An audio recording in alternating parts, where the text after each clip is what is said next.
4 વાગ્યા સુધીમાં આ 13 જિલ્લાઓમાં વરસાદ વરસી શકે છે અને તેમાં ગાંધીનગર, મહેસાણા, સાબરકાંઠામાં આગાહી છે તો આ તરફ અરવલ્લી, મહીસાગર અને પંચમહાલ માટે પણ આગાહી કરાઈ છે। વડોદરા, દાહોદ, છોટાઉદેપુર, નર્મદા, તાપી અને ડાંગમાં 4:30 વાગ્યા સુધીમાં વરસાદ આવી શકે છે।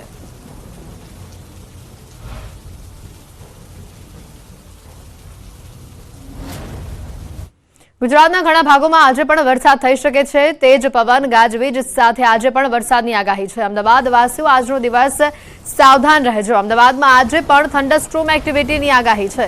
આજે ગુજરાતના 4 જેટલા જિલ્લાઓમાં થંડરસ્ટોર્મ એક્ટિવિટી થઈ શકે છે। આજે 9 જિલ્લામાં સામાન્ય વરસાદની આગાહી છે। આજે અમદાવાદ, આણંદ, ભરૂચ, સુરતમાં થંડરસ્ટોર્મ એક્ટિવિટી થઈ શકે છે તો સુરેન્દ્રનગર, રાજકોટ, અમરેલી, ભાવનગર, ગીર સોમનાથમાં હળવો વરસાદ થઈ શકે છે। આવતીકાલથી 2 દિવસ બનાસકાંઠામાં વરસાદ થઈ શકે છે।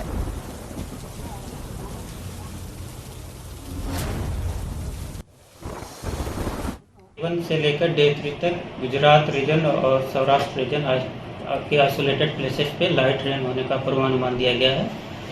और डे 1 में जो गुजरात रीजन और सौराष्ट्र रीजन के डिस्ट्रिक्ट है जहाँ पे लाइट रेन और साथ में थंडरस्टॉर्म भी होंगे वो डिस्ट्रिक्ट हैं अरावली, महिसागर, दाहोद, डांग, वलसाड़, दादरा नगर हवेली। और सौराष्ट्र रीजन के जो डिस्ट्रिक्ट है जहाँ पे लाइट रेन और साथ में थंडरस्टॉर्म होंगे वो है राजकोट और सुरेंद्रनगर।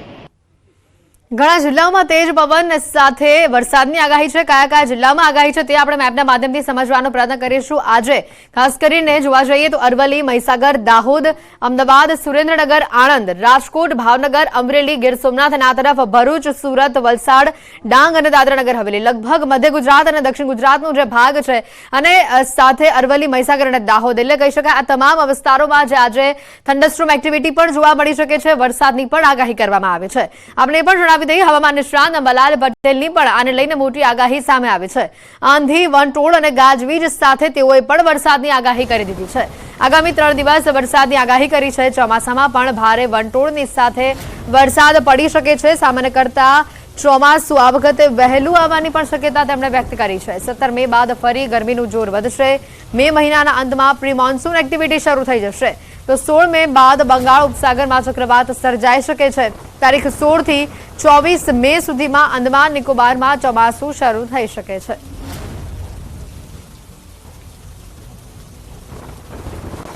હજુ આંધી, વંટોળ અને ગાજવીજ સાથે કેટલાક ભાગોમાં વરસાદ થવાની શક્યતા રહેશે।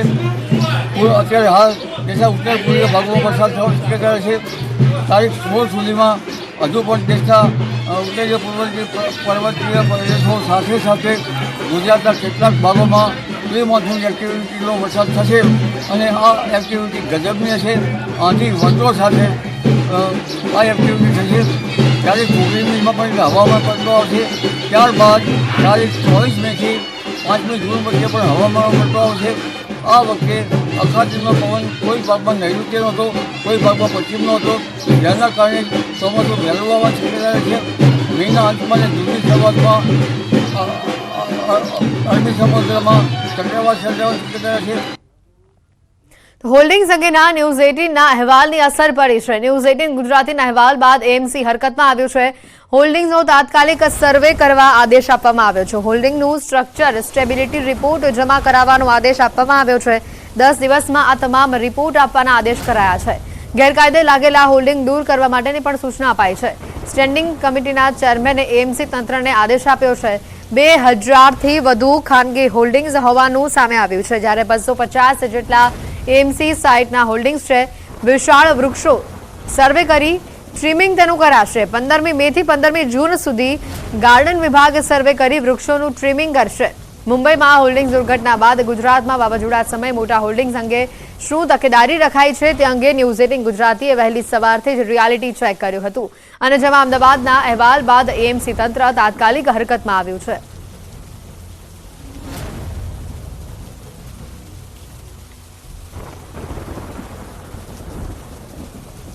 તમામ હોર્ડિંગ્સો જે છે પ્રાઇવેટ સાઇડના લગભગ 2000 જેટલા અને ટેન્ડર સાઇડ ઉપર લગભગ 250 જેટલા જે હોર્ડિંગ આવ્યા છે તમામ એજન્સીઓને એના સ્ટ્રક્ચરલ સ્ટેબિલિટી સર્ટિફિકેટ ચેક કરવા માટેનું અને કોર્પોરેશનમાં જમા કરાવવા માટેનું કહેવામાં આવ્યું છે। પરિણામે કોઈ ઘટના બને નહીં તે માટે અમદાવાદ મહાનગરપાલિકા દ્વારા આગોતરું આયોજન એના માટે કરવામાં આવ્યું છે. તદુપરાંત જે ઘટાદાર વૃક્ષો છે એની પણ ચર્ચા કરવામાં આવી હતી. એને 15 મેથી 15 જૂન સુધી એનો સર્વે કરવામાં આવશે. ખેડા જિલ્લા વહીવટીતંત્ર દ્વારા પ્રી મોન્સૂનની કામગીરીને લઈને તંત્ર એલર્ટ થયું છે. જિલ્લા કલેક્ટર અમિત પ્રકાશ યાદવની અધ્યક્ષતામાં કલેક્ટર કચેરી નડિયાદ ખાતે બેઠક યોજાઈ. આ બેઠકમાં તાલુકા કક્ષાના કંટ્રોલ રૂમ નંબરોની અદ્યતન યાદી, ડેમ, તળાવ, કેનાલ, ગરનાળા વગેરેની ચકાસણી તથા સાફ સફાઈ, નીચાણવાળા વિસ્તારોમાં પાણી નિકાલની વ્યવસ્થા વગેરે મહત્વના મુદ્દાઓ વિશે ચર્ચા કરવામાં આવી. તેમજ વરસાદની પરિસ્થિતિમાં એમ્બ્યુલન્સ, આઈસીયુ, પુરવઠા, સપ્લાય વગેરે મુદ્દાઓ પર પણ માઇક્રો પ્લાનિંગની તૈયારી કરવા સંબંધિત વિભાગના અધિકારીઓને માર્ગદર્શન આપવામાં આવ્યું છે. દાહોદમાં ગરબાડા રેન્જ ફોરેસ્ટ ઓફિસની આગળ આવેલા લાઇટની ડીપી પર કરંટ લાગતા 2 ગાયો ઘટના સ્થળ પર જ કમકમાટી ભર્યા મોત થયા છે. સવારના સમયે 2 ગાયો લાઇટના વીજ પોલની નજીકથી પસાર થઈ રહી હતી અને તે જ દરમિયાન ત્યાં ડીપી નજીક વીજ કરંટે લાગતા 2 ગાયોના ઘટના સ્થળ પર જ મોત થયા હતા. આ ઘટનાને લઈને સ્થાનિક લોકોમાં એમજીવીસીએલને લઈને રોષ જોવા મળી રહ્યો છે. ઘટનાની જાણ ગ્રામ પંચાયતને કરાતા તેઓ પણ ઘટના સ્થળ ઉપર દોડી આવ્યા અને આગળની કાર્યવાહી હાથ ધરાઈ. ઉલ્લેખનીય છે કે ગરબાડાના વિવિધ વિસ્તારોમાં પણ વીજ પુલ ઉપર જે ડીપી બેસાડાય છે તેના ઢાંકણાઓ પણ જોવા મળતા નથી અને પ્રી મોન્સૂન કામગીરી દરમિયાન આવી કોઈ પણ પ્રકારની નોંધ એમજીવીસીએલ લેતું નથી તેવું જોવા મળી રહ્યું છે. દ્વારકાના ભાણવડ નવા ગામે નર્મદાના નીર પહોંચતા ખેડૂતોમાં ખુશીની લહેર છવાઈ છે. ઉનાળામાં ખેડૂતોને સિંચાઈ માટે નર્મદાનું પાણી મળતા ખેડૂતો આનંદિત થયા છે. નવા ગામ તેમજ આસપાસના વિસ્તારોમાં ઉનાળુ પાક માટે પાણી લઈ શકાશે.